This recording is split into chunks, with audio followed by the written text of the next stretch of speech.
Halo pemirsa GPR TV dari Sabang sampai Maroke dari Miangas hingga Pulau Rote. Bertemu lagi bersama saya Bona Azari Nisak dalam Kominfo Newsroom.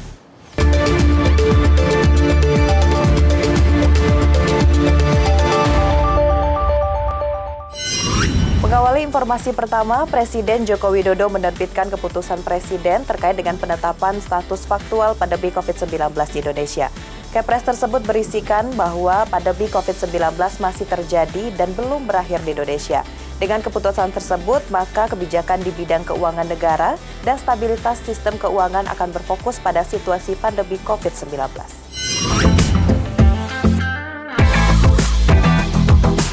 Presiden Joko Widodo menerbitkan keputusan Presiden nomor 24 tahun 2021 tentang penetapan status faktual pandemi COVID-19 di Indonesia. Dalam Kepres yang ditandatangani oleh Presiden Jokowi pada Jumat 31 Desember 2021 menyebutkan serangkaian upaya penanganan pandemi yang akan dilakukan pemerintah dalam beberapa waktu ke depan. Mengingat saat ini penyebaran wabah global masih senantiasa mengancam setiap daerah di tanah air. Adapun keputusan tersebut yakni menetapkan pandemi COVID-19 yang merupakan global pandemik sesuai dengan pernyataan WHO secara faktual masih terjadi dan belum berakhir di Indonesia.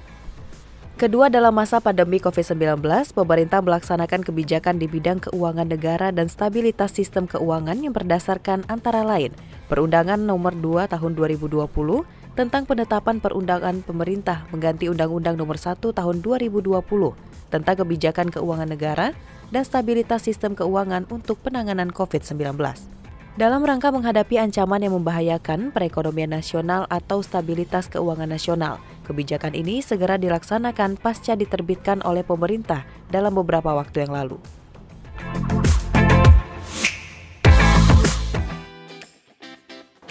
Sementara itu, Presiden Joko Widodo juga memutuskan pemberian vaksin booster akan dimulai dari tanggal 12 Januari 2022. Vaksin booster ini akan diberikan kepada kelompok usia 18 tahun ke atas sesuai dengan rekomendasi dari WHO.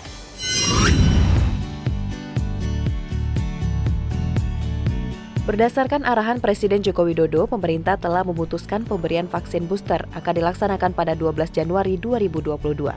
Menteri Kesehatan Republik Indonesia Budi Gunadi Sadikin menyebutkan vaksin booster akan diberikan ke kelompok usia di atas 18 tahun sesuai rekomendasi dari WHO. Kemudian kriteria kabupaten kota yang bisa melaksanakan vaksinasi dosis ketiga ini yakni memiliki cakupan vaksinasi COVID-19 sebanyak 70% untuk suntikan dosis vaksin pertama dan 60% dosis vaksin kedua. Vaksinasi booster ini juga akan diberikan dengan jangka waktu di atas 6 bulan sesudah dosis kedua. Kita identifikasi ada sekitar 21 juta sasaran di bulan Januari yang sudah masuk ke kategori ini. Dan jenis boosternya nanti akan kita tentukan, ada yang homolog atau jenisnya sama, ada yang heterolog jenis vaksinnya berbeda. Yang mudah-mudahan nanti akan bisa segera diputuskan tanggal 10 sesudah keluar rekomendasi dari ITAGI dan BPOM. Pemirsa, pasca periode libur Natal dan Tahun Baru, pemerintah akan melakukan pengawasan setiap mobilitas masyarakat. Pengetatan pintu masuk negara dilakukan agar meredam kenaikan dari kasus COVID-19, terutama varian Omikron. Pemerintah akan melakukan pengawasan setiap mobilitas masyarakat pasca periode libur Natal dan Tahun Baru. Pengawasan tersebut dengan menjaga ketat di pintu-pintu masuk seperti bandara, pelabuhan, dan pos perbatasan darat juga akan digiatkan. Guna untuk memenuhi kebijakan aturan karantina bagi para pelaku perjalanan luar negeri. Hal ini disampaikan oleh Menteri Koordinator Bidang Perekonomian Airlangga Hartarto dalam konferensi pers secara virtual Senin 3 Januari 2022.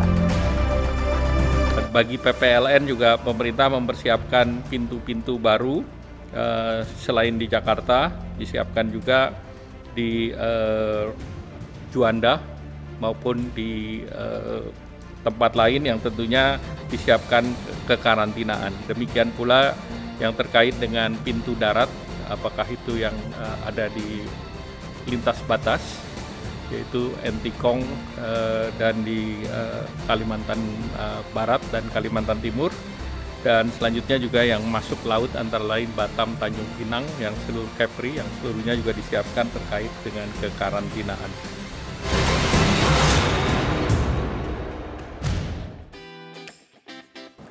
Di awal tahun 2022, Indonesia memiliki catatan baik terhadap kasus pandemi COVID-19, yakni terjadinya penurunan kasus positif COVID-19. Saat ini ada sebanyak 27 provinsi di Indonesia yang sudah mencapai angka di atas 70% dosis pertama vaksinasi COVID-19. Dengan capaian ini, pemerintah terus menghimbau kepada masyarakat agar tidak terlena dan terus menjaga protokol kesehatan.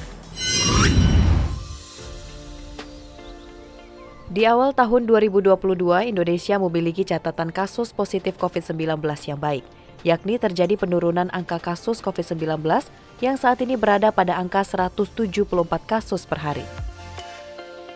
Presiden Joko Widodo menyebutkan bahwa ini merupakan kerja keras bersama berbagai pihak. Jika dilihat pada pertengahan tahun 2021, kasus COVID-19 mencapai angka 56.000 kasus. Presiden juga menyebutkan, hingga tanggal 3 Januari 2021, sudah ada sebanyak 281.299.690 dosis vaksin yang telah disuntikan kepada masyarakat Indonesia. Selain itu, saat ini telah ada sebanyak 27 provinsi yang telah mencapai di atas 70% dosis pertama vaksinasi COVID-19. Tentunya banyak hambatan dalam pelaksanaan vaksinasi COVID-19, termasuk geografi Indonesia, juga menjadi salah satu tantangan dalam melakukan vaksinasi. Pada hari kemarin, 2 Januari 2022, dari 56.000 di pertengahan Juli kemarin berada di angka 174 kasus per hari. Dari 56.000 turun menjadi 174 per hari. Inilah yang harus kita syukuri dan kita jaga agar tidak terjadi kasus seperti tahun 2021 di pertengahan Juli tadi.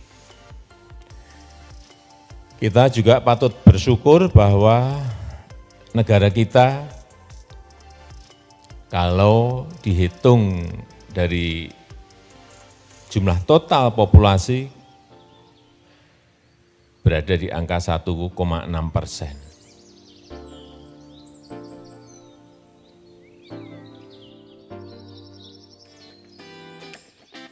Pemirsa, itulah ragam informasi yang telah kami kemas untuk Anda. Dapatkan update berita pilihan setiap harinya di kanal GPR TV atau sosial media gprtv.id.